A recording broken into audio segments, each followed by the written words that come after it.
Ooh.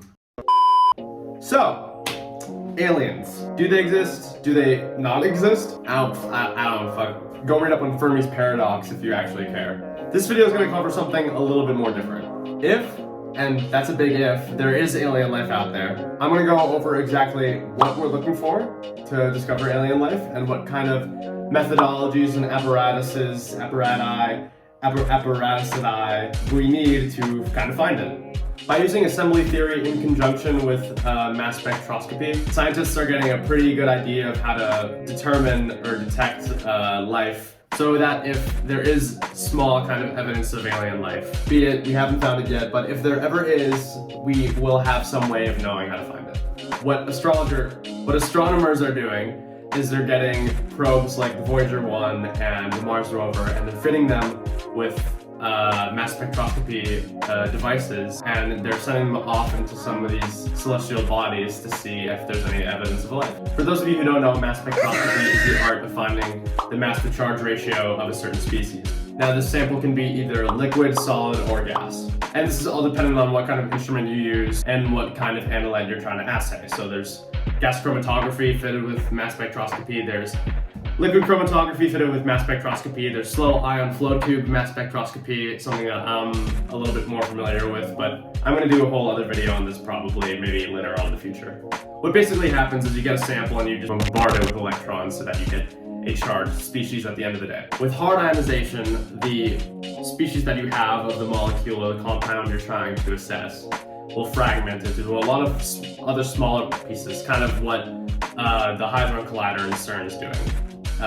You're getting this one molecule and you're bombarding it to the point, or radiating it to the point where you get all these little fragments, and then you use those fragments kind of like a puzzle, and you put them back together to see what the parent molecule is. In contrast to that, soft ionization is where you still retain that parent skeletal structure, but the species is charged, and that charge will allow you to better analyze it or assay it. But anyway, I digress. The point that I'm trying to make is that they're getting this instrumentation, and they're shooting it up to the moon, to Venus, to Mars, even to Jupiter, like this giant gas planet where the surface of it just looks like hell. So it's kind of amazing what they're doing with this new technology.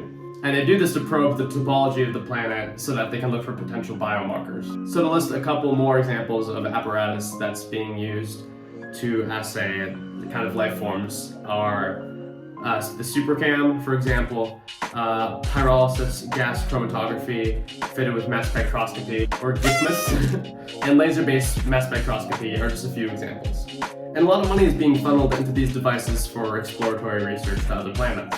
And once again, they're looking for biomarkers in the terrain of these planets. And I'll be covering the biomarkers that we have and we haven't found in our little neighboring red planet.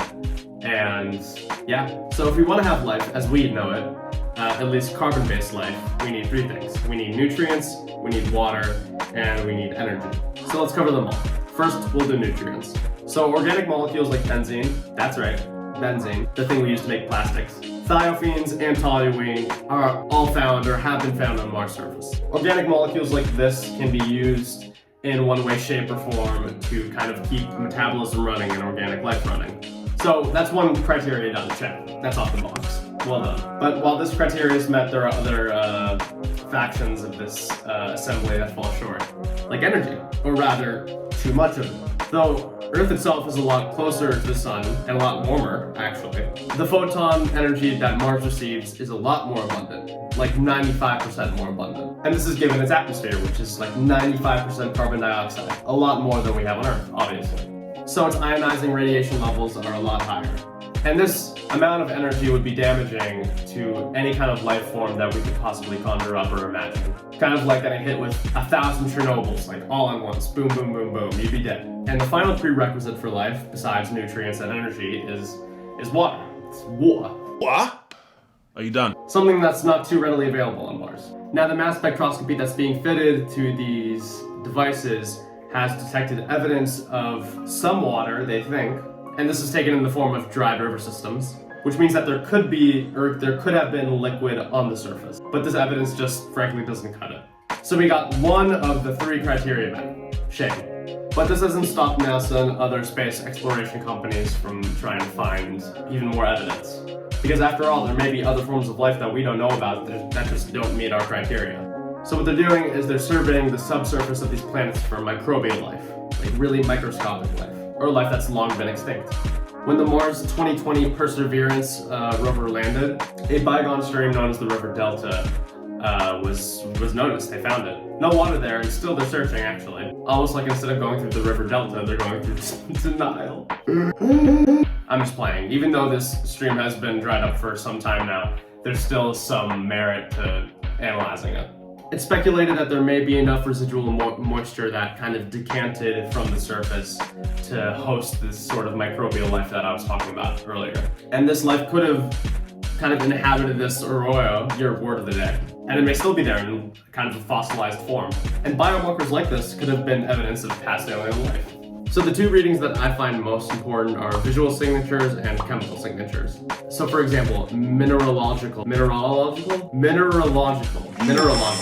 records of life could be an example of a visual signature. So on Earth, for example, coral reefs would be a good mineralogical record of life.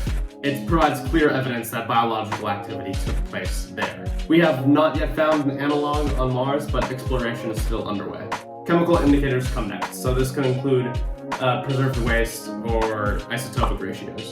And these biomarkers are usually preserved in ice or rock or soil, etc. So how exactly does mass spectroscopy fit into finding this kind of life, this stuff that I was going on about earlier? So what the SuperCam fitted the Mars 2020 Perseverance rover can do is it can perform laser-induced breakdown of the analytes and then fit that to mass spectroscopy. This technique involves remote sensing, which can be done up to 2 to 3 meters away. This process incorporates a very high-powered laser, which is used to atomize a certain species using a very high energy and frequency. Once these molecules are excited and hyperactive, I'm going to say for lack of a better term, they then try to relax back down to their ground state. And this is done, or as a consequence of this, they emit light. They emit this excess photonic energy. And what this device does is it has software in it that's used to kind of make the spectral graph. And the composition of a certain species can be done by finding out how the light relaxes back down to its ground state by seeing, okay, here the light is more intense than here, or this elemental signature is taking a longer time to settle to the ground state, which means that it's made up of this kind of element or another. And these methodologies can work on both living and non-living entities. Even though honestly you'd be murdering anything that you try to assay with this technique. Murdering, is it murder if it's bacteria? Is that covered under legislation? Though the boons of this device are pretty clear, you're still going to see some drawbacks. The whole point of this device is to detect small biological signatures. However, the spatial accuracy of this instrumentation is far from ideal. The SuperCam uses a laser that's roughly 100 micrometers thick, and what this would mean is that the little kind of buddy that you're trying to analyze is smaller than the actual laser itself. So the surrounding noise or the surrounding material is kind of obstructing the image somewhat. Because if you know anything from signal to noise ratio from analytical chemistry, you know that if you have too much noise, you can't, or background information, then you can't really read a signal. I'll link a description of an article that I wrote about signal to noise ratio down below if anyone is ever interested. The spectroscopic technique actually has a pretty low sensitivity as well, because only a fraction of light is being emitted from the sample. And on top of all of this, objects emit light, or they kind of bounce light off them at 360 degrees on every surface, you know? Light's bouncing off me, you can see me. And if it didn't at any point or on any surface, then it would just be dark. You wouldn't be able to see anything. And because the rover can't break down a certain species with a laser from 360 degrees, because it's not like you have a whole bunch of lasers shooting at this whole thing from all angles, because that would be impossible. Or at least we don't have the technology as of yet. The signal itself is diluted, so we only get a certain fraction or a certain surface analyzed, which is why some people instead turn to Pyrolysis-Gas chromatography fitted with mass spectroscopy, which has pros, again, and also quite a lot of cons. Though we don't see this device fitted to the Mars rover, we do see it reported in the Viking 1 and 2 probe. This device is used in a lot of planetary science, and it analyzes things in a gas phase medium. What this machine basically does is it takes a soil sample, or a sample of Earth, and it heats it up to around a toasty 200 to 400 degrees Celsius. And it uses a flame ionizing detector, or an ion trap, to detect any potential biomarkers. And this could prove somewhat effective if you want to find evidence of fossilized life, or really good mappings of the terrain or the topology of whatever planet you're trying to assess. But major drawbacks. There's a chance, actually, that we could have already detected life using pyrolysis-gas chromatography, but we'll actually never know. Because this device cooks up anything it's trying to analyze. Kind of counterintuitive, if you ask me. Because this machine is basically a giant oven. And from Mars to Earth, you're gonna get an okay reading of what you want to watch, but it'll bake the thing in the process. Many biomolecules have, or most of them actually, have a melting point at around 200 degrees Celsius. Many biomolecules, like certain amino acids, have a melting point that's below 200 degrees Celsius. And even though DNA and RNA can handle really high temperatures, PCR machines, for example, I think only go up to 105 degrees Celsius. At least that's the max temperature that mine goes up to in lab. So 400 degrees is very toasty, too hot, way too hot. And it renders this technique more or less obsolete.